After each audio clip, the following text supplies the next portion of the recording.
बिस्मिल्लाहिर्रहमानिर्रहीम। अस्सलाम वालेकुम।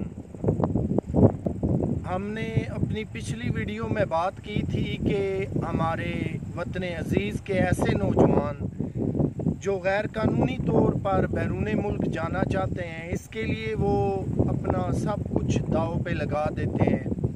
अपनी ज़मीन, जायदाद, मकान, घर की चीज़ें तक बेच देते हैं और फिर गैर कानूनी रास्ते अपनाते हुए ना सिर्फ अपनी ज़िंदगी को ख़तरे में डालते हैं बल्कि कई दफ़ा तो जान से भी चले जाते हैं।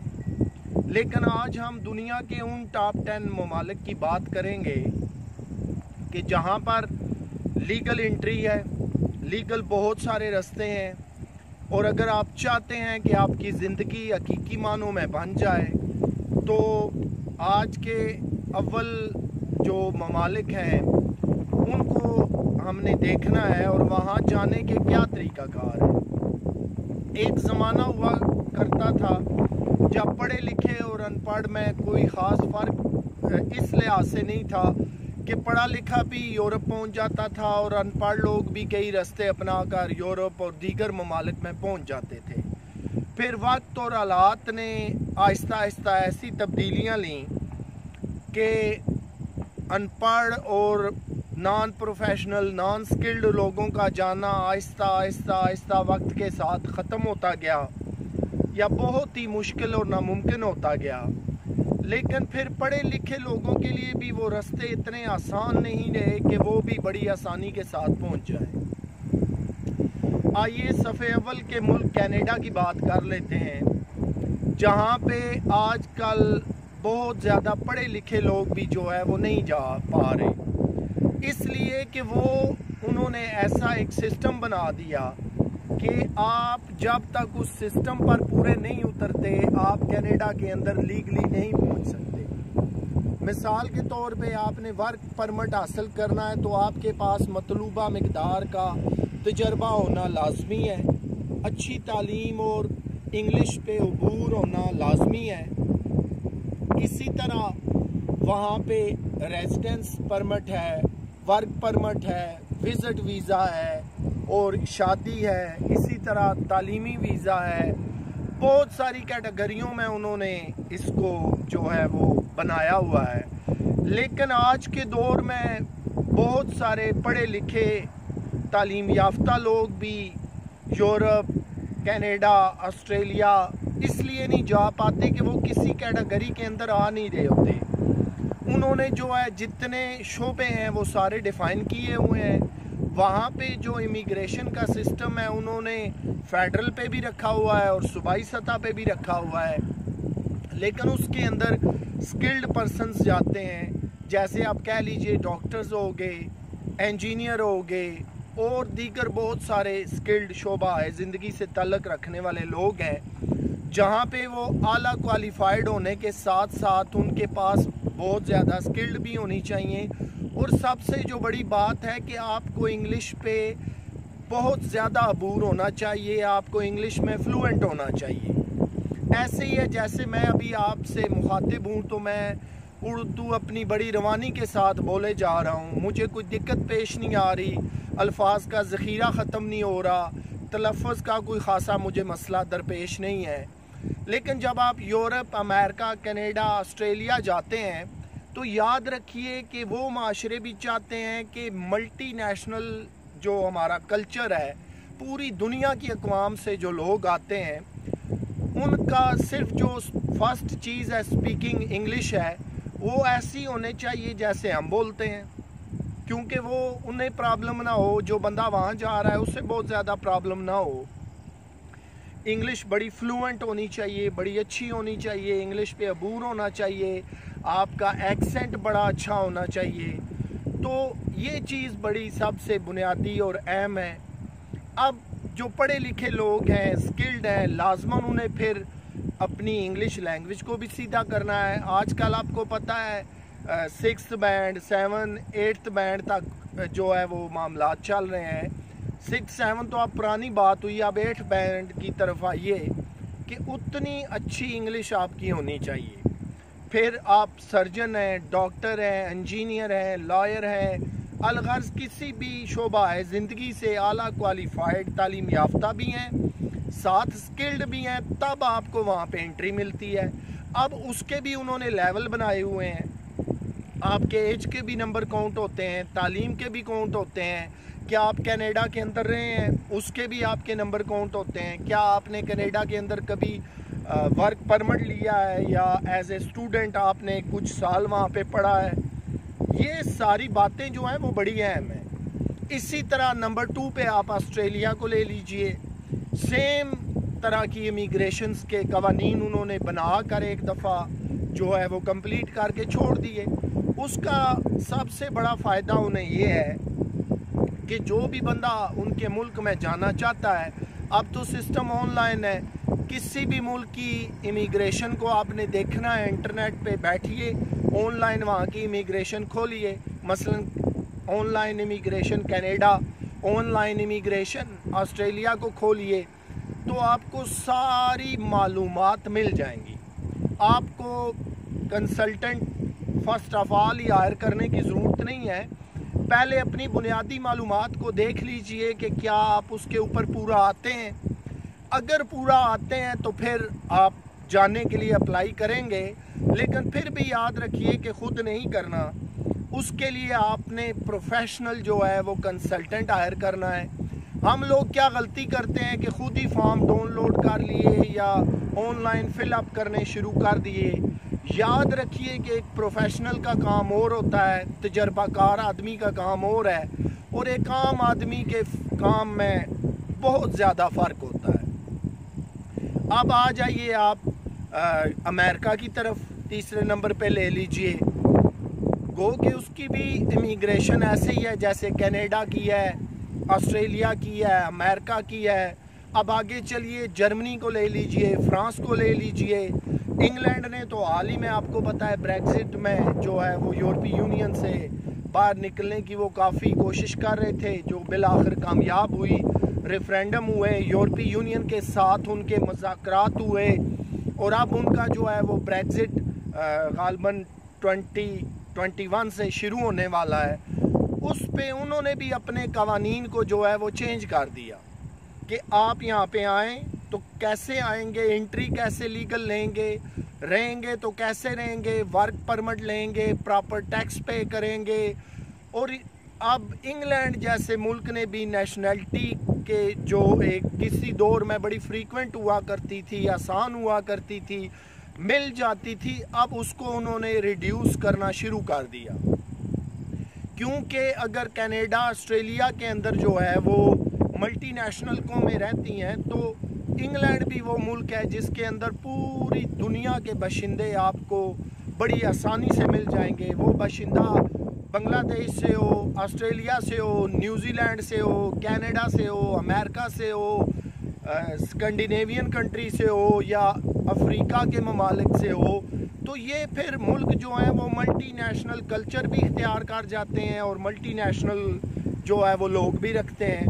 तो ज़ाहिर है जब तरह तरह के लोग, तरह तरह की अक़वाम आके बसती हैं, तो फिर वहाँ पे कवानीन पे अमल दरामद कराना, कंट्रोल करना, टैक्स का निज़ाम, ट्रैफिक का निज़ाम, हेल्थ और वेल्थ का निज़ाम, बहुत सारे जो है वो मसाइल ऐसे सामने आ जाते हैं कि जिन्हें वहाँ की हुकूमतों को कंट्रोल करना पड़ता है। लेकिन आज जो हम बात कर रहे हैं, हमारा टॉपिक अंडर डिस्कशन है, वो ये है कि लीगली भी हम जाएंगे तो कैसे जाएंगे। ये वो चंद ज़राए हैं जो मैंने आपको बताए। जैसे आप कनाडा के अंदर अगर फ़र्ज़ करें स्टूडेंट बेस पे जाना चाहते हैं, तो पहले अपनी तालीम का जायज़ा ले लीजिए, आपने कौन सी तालीम ली है और आगे इसको कैसे कंटिन्यू करना चाह रहे हैं। वहाँ की ऑनलाइन यूनिवर्सिटियों में आपने यहाँ से बैठे ही फ़ीस जमा करानी है, सारे मामलात करने हैं, अपनी एप्लीकेशन डालनी है। अगर वो एक्सेप्ट हो जाती है तो आप एज ए स्टूडेंट वहाँ चले जाएंगे, लेकिन सारे अखराजात जो हैं वो कनेडियन डॉलर में आपको पे करने हैं, वहाँ रहना भी है। फिर कुछ घंटे जो वहाँ की गवर्नमेंट है उसके मुताबिक स्टूडेंट को काम करने की इजाज़त भी होती है। तो इसी तरह विज़िट वीज़ा है, मल्टीपल वीज़ा है, इसी तरह जो है वो शेंजन वीज़ा है, जो गालबन यूरोपीय यूनियन में 28 ममालिक का मिलता है कि आप एक ही दफ़ा शेंजन वीज़ा ले लें और 28 ममालिक जो शेंजन वीज़ा की लिस्ट में शामिल हैं आप उन्हें लीगली तौर पे विज़िट कर सकते हैं।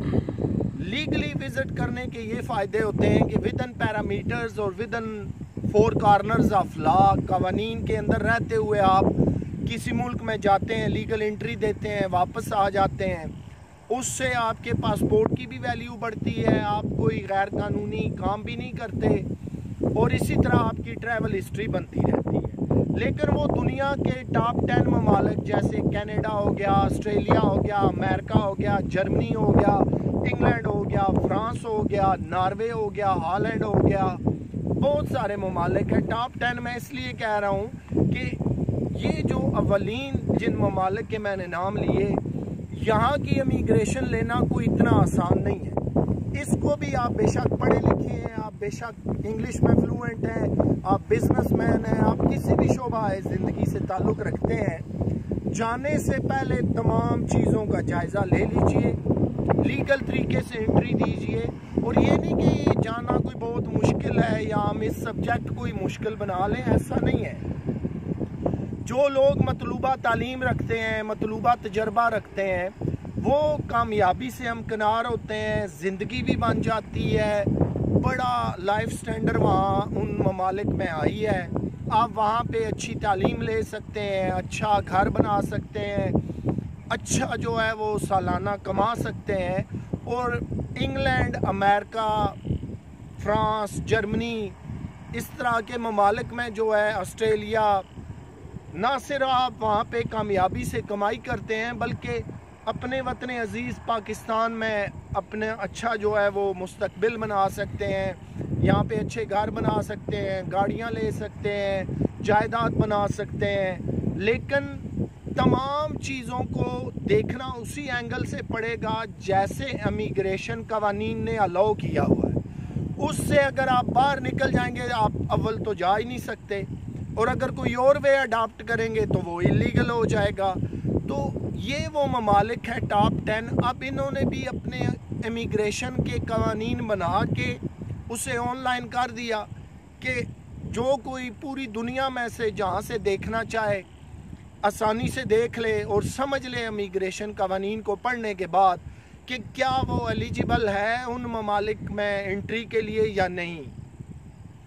तो अगर आप चाहते हैं कि आपकी ज़िंदगी बन जाए तो लीगल तरीके से कनाडा जाइए, नंबर 1, ऑस्ट्रेलिया है, अमेरिका है, जर्मनी है, फ्रांस है, इंग्लैंड है, हॉलैंड है, इटली है, दीगर बहुत सारे ममालिक हैं जहाँ पे आप लीगल इंटर हों, वहाँ पे लीगली रहिए, वर्क परमिट लीजिए, काम कीजिए, टैक्स पेयर बनिए वहाँ के।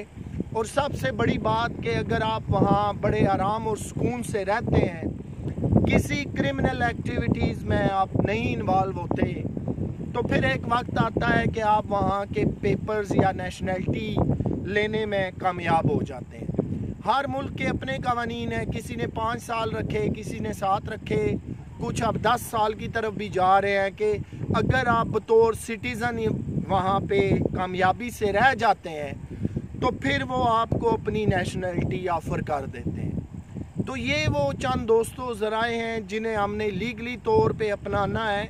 और ये बात ज़रूर यहाँ पे याद रखिए कि Canada, Australia, America, England, France, Japan, Germany, इन ममालिक ने एक बड़ा रिफाइंड सिस्टम लगाया हुआ है। इसमें से वही बंदा पार हो सकेगा जो उनके माशरे को चाहिए, जो मतलूबा इमिग्रेशन के कवानीन पे पूरा उतरता है, जिसके पास आला तालीम है, हुनर है, फिर ही आप जा सकते हैं। हम जो माजरत के साथ गलत या गैर कानूनी रास्ते अपना लेते हैं, वो बजाय हमारी ज़िंदगी के सेट करने के मुश्किलात में डाल देते हैं। ज़माने भर वहाँ हम इलीगल बैठे रहते हैं, गैर जो है मुल्की के तौर पर, ना हमें प्रॉपर वहाँ पे काम मिलता है, ना नेशनलिटी मिलती है, ना हमारे पास पेपर होते हैं कि हम वापस जो है वो ट्रैवल अपने मुल्क को करें या किसी और को। तो बैरून मुल्क जाने के तमाम ख्वाहिशमंद हजरात इस बात को समझ लीजिए कि सबसे जो इम्पॉर्टेंट बात है वो पहले तो वहाँ के कवानीन को समझिए, पढ़ लीजिए। आजकल डिजिटल का ज़माना है, इंटरनेट का ज़माना है, तो आपको जो है वो अपने कंप्यूटर या लैपटॉप पे ही सारी इमिग्रेशन मिल जाती है। बावजूद इसके कि अगर आप समझते हैं आप कामयाबी से जो है वो उन कवानीन पर पूरा उतरते हैं, तो फिर भी जो एप्लीकेशन होती है, वीज़ा फॉर्म होती है, रेजिडेंस फॉर्म है या वर्क परमिट की एप्लीकेशन है, वो कभी भी कोशिश कीजिए कि ख़ुद फिलअप ना करें। वो आपको प्रोफेशनल कंसल्टेंट हायर करना पड़ेगा, क्योंकि हो सकता है आप बहुत छोटी माइनर सी गलतियां कर जाएं और वही माइनर गलतियां कल आपकी वीज़ा रिजेक्शन का बायस बन जाएं। तो इसलिए इन तमाम कवानीन का हमने ख्याल रखना है। और फिर अगर हमने अपनी ज़िंदगी बनानी है तो दुनिया के बड़े अमीर कबीर ममालिक हैं जहाँ लाइफ स्टैंडर्ड बड़ी अहमियत का अमल है, जहाँ पे हेल्थ बड़ी मजबूत है, वेल्थ का सिस्टम बड़ा मजबूत है, ट्रैफिक के कवानीन बड़े मजबूत हैं। और सिर्फ कनाडा और ऑस्ट्रेलिया, रिसेंटली मैं 2 ममालिक की अगर आपको मिसाल दूँ, वहाँ पे अगर आप पहुँचने में कामयाब हो जाएं तो आप कनाडा के अंदर कभी टोरंटो देख लीजिए, कभी जो है ऑस्ट्रेलिया के अंदर ब्रिस्बेन देख लीजिए। इन शहरों की सिर्फ आप जो है वो कभी इंटरनेट पे वीडियो देख लें तो इंसान जो है वो एक खुशगवार हैरत में मुब्तला हो जाता है कि इतना शानदार लिविंग स्टैंडर्ड है। तो जब इंसान उन माशरों में पहुंच जाता है, रहना शुरू कर देता है, वहाँ का शहरी बन जाता है, वहाँ से अर्निंग करना शुरू कर देता है, तो फिर क्या उसका लाइफस्टाइल नहीं बदल जाता। तो दोस्तों, आपसे इंशाल्लाह फिर मुलाकात होगी, तब तक के लिए अल्लाह हाफ़िज़।